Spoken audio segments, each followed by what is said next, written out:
It's me, Bussy, and welcome back to my channel. And today we'll be covering a little bit of drama. We've got what I hope is the final chapter in the India versus the World All-Stars 5 lipstick gate. Mayhem Miller apparently quitting social media. An apology from Kerri Colby for her tweets this past week. And we'll be taking a look at an article containing a new interview with Trixie Mattel explaining why she says that she will never return to be a Drag Race contestant. And we've got a lot to cover today, but first, let's do something fun and unbox my new protective and stylish cases from today's video sponsor, Casetify. First is an Ultra Impact case. Check out those bumpers for extra protection. And it's custom printed with my favorite word, hot, accented with my favorite color, red. Next, we've got a clear impact case with MagSafe because I love accessories. Custom printed with my name, Bussy, in pink with white trim along the edges. And this material, by the way, is actually Casetify's Chi-Tech 2.0 Ultra Shock Absorbent technology, offering military-grade drop protection up to 9.8 feet. The other two we've got here are from Casetify's curated print collection, Acid Smiles, which basically represents me melting in the hot Texas summer. And finally, this cute Ghost Fashions case because I don't know, I just thought it was super cute. And you can get any of my custom designs or customize your own over at casetify.com/bussyqueen. Plus, when you use my link, you'll save 15% off your order. And not only are these cases cute and drop proof, but they're also made with 65% recycled and plant-based materials. And made with Defensify, an antimicrobial coating that kills 99% of bacteria. Now let's do a little drop test, shall we?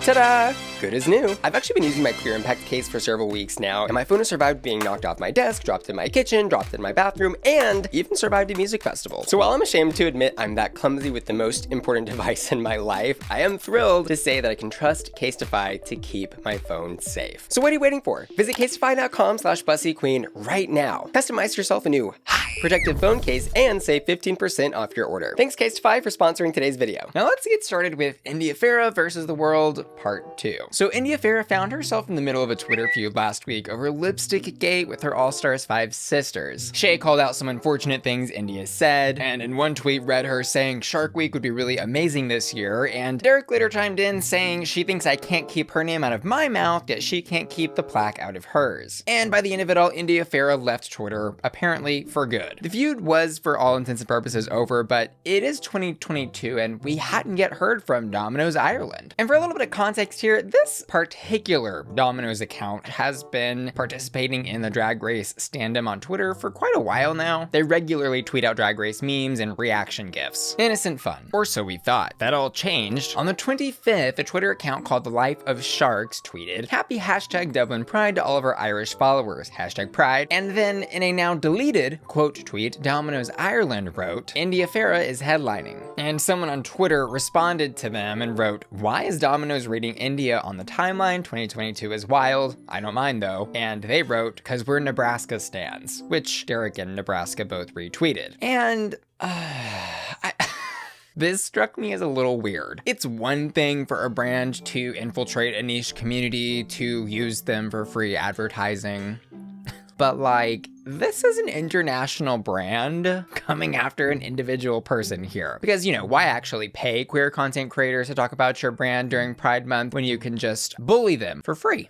But enough about the pizza place. Derrick and Alexis also had more to say about the situation this week, with Derrick on Twitter saying, "Motivation Monday, don't forget to brush your teeth." And on the 29th, Alexis tweeted out, "Please don't inbox me calling me a bully. I haven't said nothing, and I have plenty to say. The lies that cost me a lot more than what everyone thinks. I'm doing good staying quiet. Don't wake me up. Is not Leo season yet." Roxxy Andrews also seemingly chimed back in, referencing the tweet from Jiggly where she talked about selling popcorn, writing, "I said it once, I'll say it again. Quote, you can't read the doll. Good luck selling popcorn, toots." Bianca Del Rio replied to that with some eyes emojis. And Jiggly wrote, "Seriously, black shark teeth can't be coming for girls with gigs." And that wraps up Lipstick Gate for this week, but I would like to know what y'all think about brands chiming in on situations like this. Like, what the heck? Next up, Mayhem Miller. On the 28th, she posted to Instagram writing, "So, after years of feeling the pressures of societal norms and social trends, I have finally come to the place of exhaustion. Undershare, overshare, overshare. Judgment and constant comparison is extremely draining. I don't feel like in order to be quote seen, I must do what everyone else is doing. In order to get work and stay quote relevant, I have to be present by posting. While in actuality, posting isn't being present. It's a distraction. It's absence in the moment. I understand the importance of social media and the benefits it gives us, but at what cost? I personally want to redefine the way I communicate, express, and get to the digital world. I'm not sure how or what that looks like yet, but I do know it will be limited. I feel I have a duty to share upcoming appearances considering venues and events count on my participation in the promoting process. I also feel compelled to share important information in regards to social issues and politics. I will continue to use my platform in a positive way. However, I'm tapping out for the time being. Hope to see you all in person. Please catch me at a show. I want to connect person to person, not screen to screen. May. And I'm not totally sure what is going on with Miss Mayhem. This is all she wanted to share with us at this time, but I can definitely understand wanting to take a step back from the social media world. Girl, there is a lot going on out there that is sometimes a little too much to handle. But she's a fierce queen and she deserves our support, so go send her some love. Next up, Trixie Mattel says she's never returning to Drag Race as a competitor. So Insider.com ran this article titled Trixie Mattel says she will never compete on RuPaul's Drag Race again. And the article starts with this line: drag queen Trixie Mattel spoke to Insider about her new series, Trixie Motel, and why she will never return to compete on RuPaul's Drag Race. Interestingly, the headline and lead-in for this article both quote the word never from Trixie, but I noticed that nowhere in the body of the article does Trixie use the word never in terms of returning to Drag Race as a competitor. Concerning coming back for an all-winner season, the article just says, despite her past success, Mattel told Insider she isn't interested in returning to compete in an all-winner season like the one currently airing on Paramount+.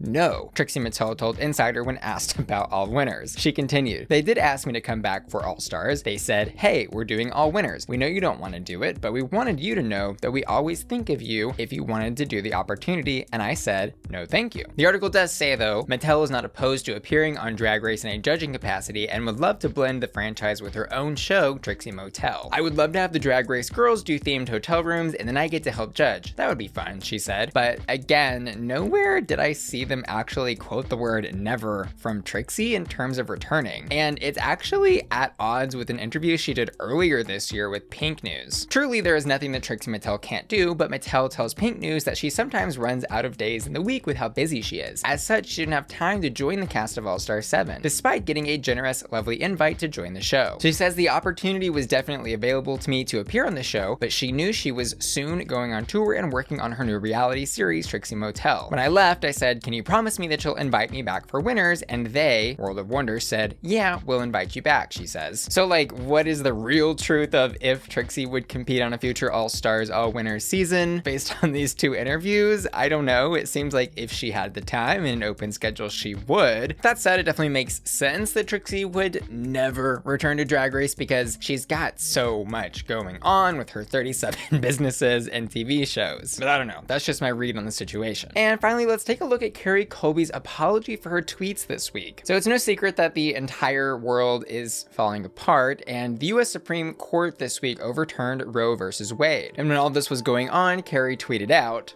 them kids, right a trans girl, yeah I said it, which was eventually deleted, and she tweeted this out. Here's my thing, y'all. As a woman of color, a marginalized stat, and oftentimes the butt of a joke in many cis conversations, I find using satire humor to be a relief in ridiculous political climates like this. I fully am pro-choice, but at the moment I'd rather laugh than cry. Following up with, sensitivity doesn't necessarily solve problems, but regardless, that post was absolutely never meant to be taken seriously. And finally, wrapped up everything with a written apology posted to Twitter. Earlier today, I tweeted a video of myself with a caption that was my attempt at making a lighthearted satire joke while expressing my stand against the Supreme Court's recent overturning of Roe v. Wade. As a transgender woman who has had to deal with my own unique set of battles placed on me by society due to my gender, I was disgusted at the recent news of the violation of rights that this overturning has caused and threatened our future as a whole. My family and friends with birth-giving parts took a huge blow today from our very own government, and I want nothing more than to hug them and help uplift them in our fight to get back the right to decide what happens within our bodies. While my post did not mean to express harm to anyone, I understand that it did. I would like to sincerely apologize for making a joke during a situation that affects so many of us and the people we love. I appreciate the feedback from so many of my supporters and even those that don't support me. Wherever there's a chance to grow and learn, I'm all for it. Love, Kerri Colby. That's all I've got for you today. Remember to spread some love and positivity when you are on the internet today. As always, I want to say thanks to you for watching today's video, and I want to give an extra special shout out to today's video sponsor, Casetify. Get yourself a hot new phone case and save 15% on your order when you use the link in the description of my video. I also want to say thanks to my patrons who make my channel possible and give an extra special shout out to Adrian Burwinkle, Aiden the Individual, Alessandro 420, Alicia Angel Cyrus, Dark-Sided Otter, David Webb, Dicky, Felicia, Frankie, Hector, JB, Jeffrey, Joseph, Josh Marchant, Kyle Hermes, Laura, Lisette, Louis Labrador, Ruff, Mark James, Matthew Burns, Matthew Bauer, Maxilo Wow, Michelle, Your Bell, Miss F, Neely, Sailor, Steven, Topher,